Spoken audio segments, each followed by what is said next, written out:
Olá, alunos, terceiro ano.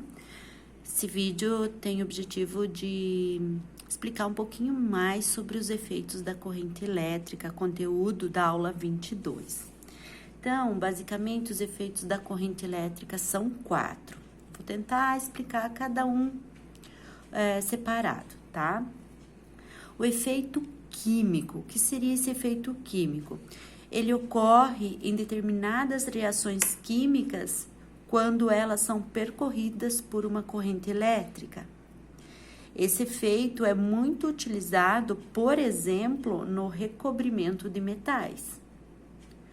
O segundo efeito da corrente elétrica, bastante conhecido, é o efeito magnético, tá?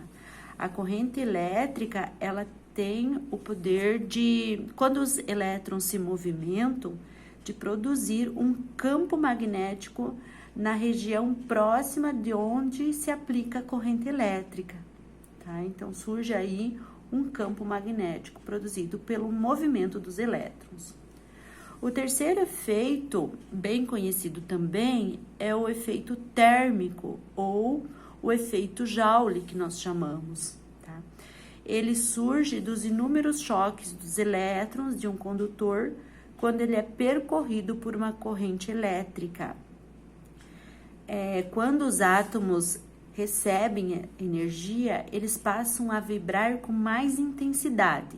E quanto maior a vibração desses átomos, maior é a temperatura do condutor, do fio, né? O aumento de temperatura é observado com o aquecimento do condutor. Então, nós observamos o efeito Joule, por exemplo, nos chuveiros elétricos, nas torneiras elétricas.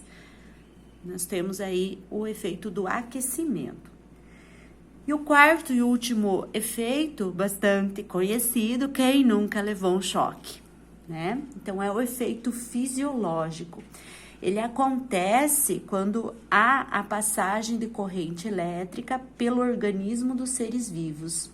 Ele atua no sistema nervoso, fazendo com que o corpo tenha contrações musculares, configurando aquilo que conhecemos como choque elétrico.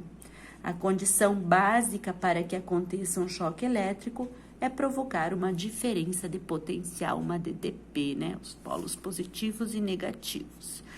Bom, agora vamos para os exercícios da aula 22. A aula 22 traz 2 exercícios. O número 1 diz o seguinte: um televisor é mantido em funcionamento durante um certo período. Ao encostar a mão sobre a superfície dele, percebe-se um aquecimento. Sobre isso, precisamos analisar as alternativas. Item 1. O aquecimento do televisor é devido ao efeito Joule? Sim. O aquecimento do televisor aqui é devido ao movimento das cargas elétricas, tá? Então, esse efeito aqui é o Joule. Certo, verdadeira. A 2. A energia elétrica não é usada integralmente para a produção de imagem e áudio, pois parte dela é dissipada? Verdadeira. A gente já estudou sobre isso, que nem toda energia é 100% aproveitada. Parte dela é perdida para o meio, em diversas formas. Uma delas é o efeito Joule, né? O efeito Joule é uma parte da energia elétrica dissipada, verdadeira. E a 3, não se identifica nenhum tipo de resistência elétrica no televisor. Não, é falso. O televisor, ele compõe, sim, tipos de resistência elétrica, tá? Então, na número 1 aqui, as alternativas corretas é 1 e 2, letra B.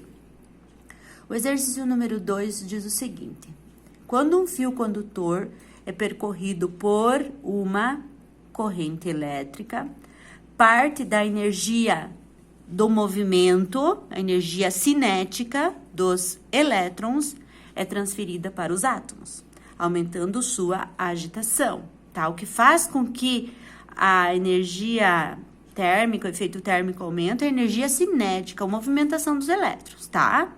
Com isso, há um aumento na temperatura. O nome que se dá a esse efeito é o efeito Joule, né? Completa as lacunas. Então, opa, aqui tem um erro aqui nesse. Então, é a alternativa E, né? Corrente elétrica, cinética, elétrons, temperatura e Joule. É a alternativa E